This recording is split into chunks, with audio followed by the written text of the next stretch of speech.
Those stories by Rudyard Kipling.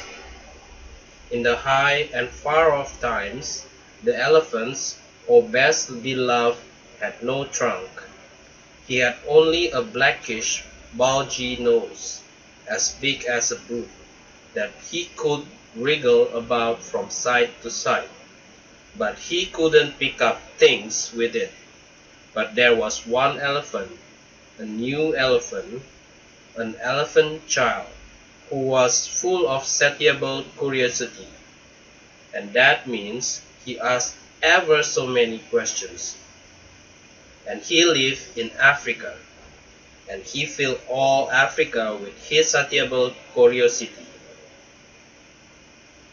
He asked his tall aunt, the ostrich, why her tail feathers grew just so, and his tall aunt, the ostrich, spanked him with her hard claw. He asked his bored aunt, the hippopotamus, why her eyes were red, and his broad aunt, the hippopotamus, spanked him with her broad hoof. And he asked his hairy uncle, the baboon, why melon tasted just so, and his hairy uncle, the baboon, spanked him with his hairy paw. And still he was full of satiable curiosity. He asked questions about everything that he saw, or heard, or felt, or smelled, or touched, and all his uncles and his aunts spanked him. And still he was full of satiable curiosity. One fine morning in the middle of the processions of the equinoxes, this satiable elephant's child asked a new fine question that he had never asked before.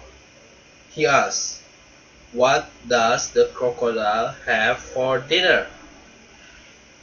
Then everybody said, "Shh," in a loud and dreadful tone. They spanked him immediately and directly without stopping for a long time. By and by, when that was finished, he came upon Kolo Kolo Bird sitting in the middle of a wait-a-bit thorn bush. And he said, "My father has spanked me, and my mother has spanked me. All my aunts and my uncles have spanked me for my satiable curiosity. And still, I want to know what the crocodile has for dinner." Then the Kolo Kolo Bird said, with a mouthful cry, "Go to the banks of the great green, greasy Limpopo River, all set about with fever trees, and find out." That very next morning, when there was nothing, because the procession had proceeded according to the precedent, this satiable elephant child took 100 pounds of bananas, the little short red kind, and 100 pounds of sugar cane, the long purple kind, and 17 melons, the greeny, crackly kinds, and said to all his dear families, "Goodbye. I'm going to the great grey green greasy Limpopo River, all set about with fever trees, to find out what the crocodile has for dinner." And they all spanked him once more for luck, though he asked them most politely to stop. Then he went away, a little warm, but not at all astonished, eating melons and throwing the rind about, because he could not pick it up. He went to Grahamstown, to Kimberley, and from Kimberley to Camas countries, and from Camas country he went east by north, eating melons all the times, till at last he came to the banks of the great grey green greasy Limpopo rivers, all set about with fever trees, precisely as Kolo Kolo Bird had said. Now you must know and understand, O best beloved, that till that very week, and day, and hour, and minute, the satiable elephant child had never seen a crocodile, and did not know what one was like. It was all his satiable curiosity. The first thing that he found was a bee-colored python rock snake curled round a rock. "Excuse me," said the elephant child most politely, "but have you ever seen such thing as a crocodile in this promiscuous part?" "Have I seen crocodile?" said the bee-colored python rock snake, in a voice of dreadful scorn. "What will you ask me next?" "Excuse me," said the elephant child, "but could you kindly tell me what he has for dinner?" Then the bee-colored python rock snake uncoiled himself very quickly from the rock, then spanked the elephant child with his skillsome, feelsome tail. "That is odd," said elephant child, "because my father and my mother and my uncle and my aunt, not to mention my other aunt the hippopotamus and my other uncle the baboon, has all spanked me for my satiable curiosity. And I suppose this is the same." To the bee-colored python rock snake, and helped him to coil him up on the rock again, and went on, a little warm, but not at all astonished, eating melons and throwing the reins, because he could not pick it up till he trod on what he thought was a log of wood at the very edge of the great grey, green, greasy Limpopo rivers, all set with fever trees.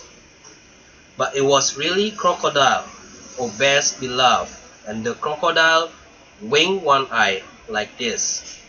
"Excuse me," said the elephant child most politely, "but do you happen to have seen a crocodile in this promiscuous part?"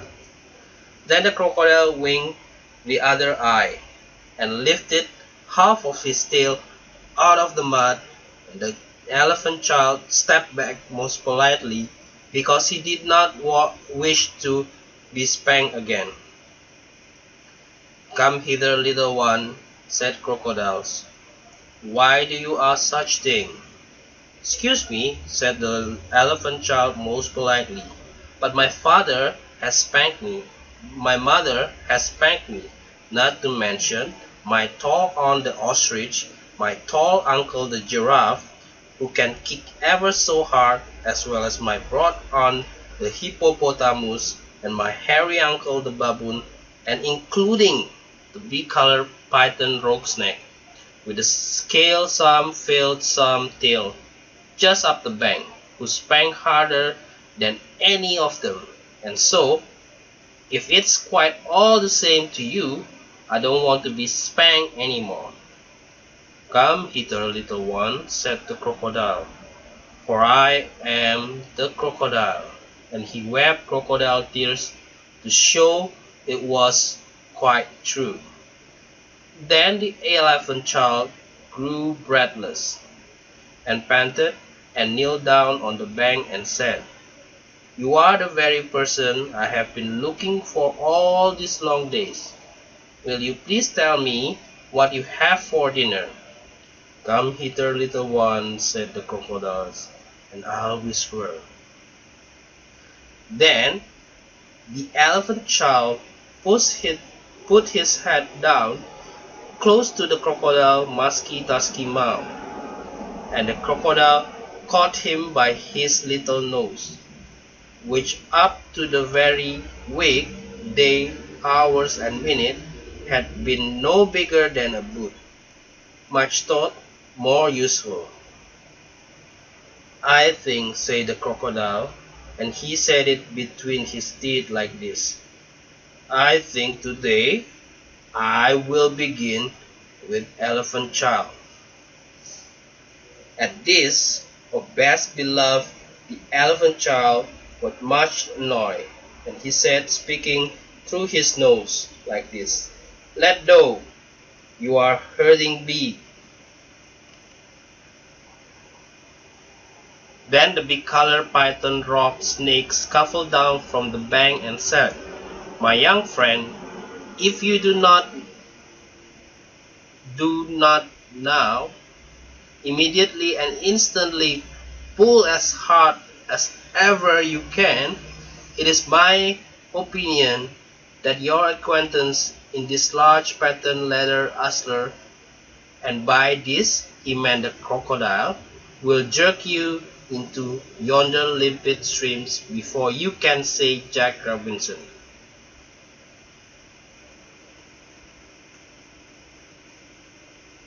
Then the elephant child sat back on his little haunches and pulled and pulled and pulled, and his nose began to stretch.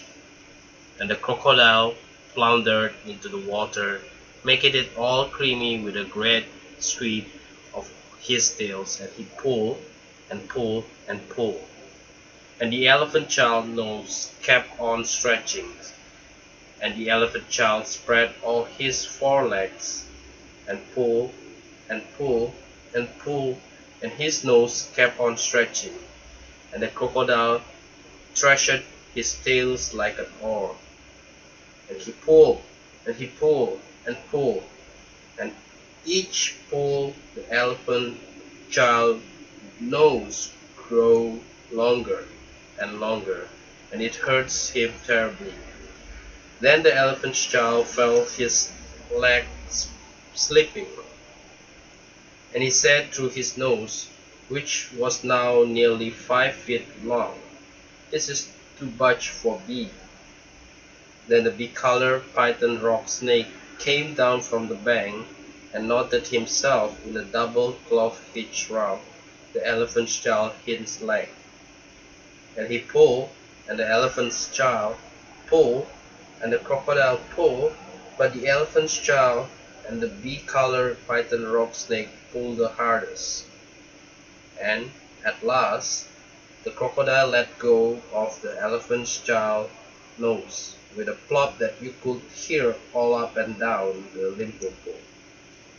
Then the elephant's child sat down most hard and sudden, but first he was careful to say thank you to the big-colored python rock snake, and next he was kind to his poor pulled nose, and wrap it all up in the cool banana leaves, and hung it in the great gray-green greasy Limpopo to cool.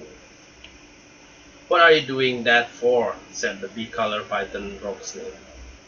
"Excuse me," said the elephant child, "but my nose is badly out of shape, and I'm waiting for it to shrink." "Then you will have to wait a long time," said the big-colored python rock snake. "Some people do not know what is good for them."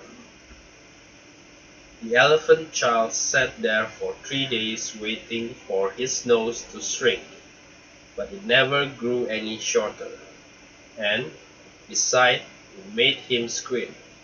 For all the best beloved, you will see and understand that the crocodile had pulled it into a real truly trunk, same as all elephants have today. At the end of the 3rd day, a fly came and stung him on the shoulder. But before he knew what he was doing, he lifted up his trunk and hit that fly dead with the end of it. "Advantage number 1, said the big-colored python rock snake. You couldn't have done that with a mere nose. Try and eat a little now."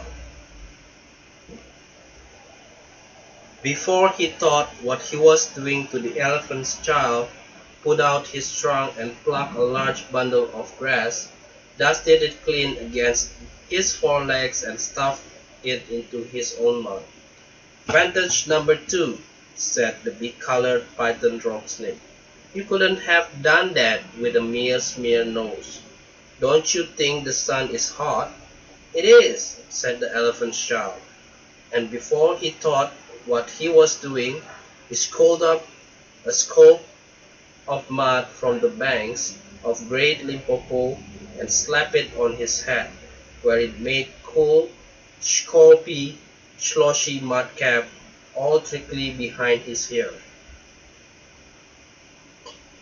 "Vantage number 3," said the bee-colored python rock snake. "You couldn't have done that with a mere smear nose. Now, how do you feel about being spanked again?" "Excuse me," said the elephant child, "but I should not like it at all." "How would you like to spank somebody?" said the bee-colored python rock snake. "I should like it very much indeed," said the elephant child. "Well," said the bee-colored python rock snake, "you will find that new nose of yours will be very useful to spank people with." "Thank you," said the elephant child. "I'll remember that. And now, I think I'll go home to all my dear families and try." So the elephant child went home across Africa, frisking and whisking his trunk. And he wanted fruit to eat. When he wanted fruit to eat, he pulled a fruit down from a tree instead of waiting for it to fall, as he used to do. When he wanted grass, to pluck a grass up from the ground, instead of going on his knees as he used to do. When his flies bit him, he broke off the branch of the tree and used it as a fly whisk. And he made himself a new cool, slushy, squishy mudcap whenever the sun was hot. When he felt lonely walking through Africa, he sang to himself down his trunk, and the noise was louder than several brass bands. He went especially out of his way to find a broad hippopotamus. She was no relation of his, and he spanked her very hard, to make sure that the bee-colored python rock snake had spoken the truth about his new trunk. The rest of the time, he picked up the melon rinds that he had dropped on his way to the Limpopo, for he was a tidy pachyderm. One evening, he came back to all his dearie families, and he coiled up his trunk and said, "How do you do?" Then they were glad to see him and said, "Come here and be spanked for your satiable curiosity."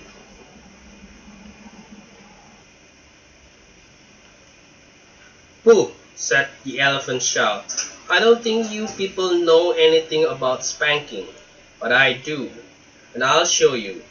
Then he uncurled his trunk and knocked down two of his dear brothers head over heels. "Oh, bananas," said they, "where did you learn that trick? And what have you done to your nose?" "I got a new one from the crocodile on the banks of the great green greasy Limpopo River," said the elephant child. "It looks very ugly," said his hairy uncle the baboon. "It does," said the elephant child, "but it is very useful," and he picked up his hairy uncle the baboon with one hairy leg and hove him into a hornet nest. Then the bad elephant child spanked all his dear families for a long time. He pulled out his tall ostrich tail feathers, and he caught his tall uncle the giraffe and dragged him through a thorn bush, and he shouted his aunt the hippopotamus and blew bubbles in her ears when she was sleeping in the water. At last his dear families went off one by one to the banks of great Limpopo rivers to borrow new nose from the crocodiles. When they came back, nobody spanked anybody anymore, and ever since that day, all the elephants have trunk precisely like the trunk of the satiable elephant's child.